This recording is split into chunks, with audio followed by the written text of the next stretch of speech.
ChatGPT learns Bitcoin and will end central banking and fiat currency. Okay, are you sure about this? It seemed like one of those cartoon headlines. Bitcoin mentor convinced ChatGPT, the AI chatbot, that Bitcoin would bring about the demise of fiat currency.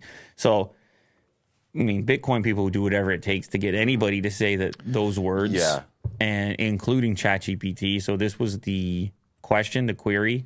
How can humanity end central banking? And here's ChatGPT's response. Ending central banking would be a complex and difficult process that would likely involve a number of different factors.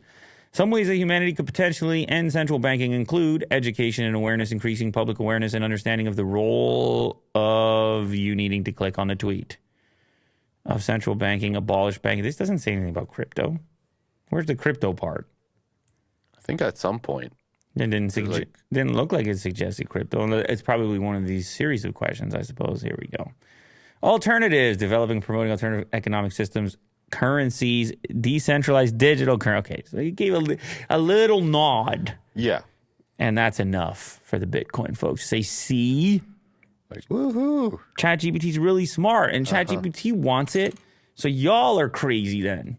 Get with the times and get with the crypto. Decentralized.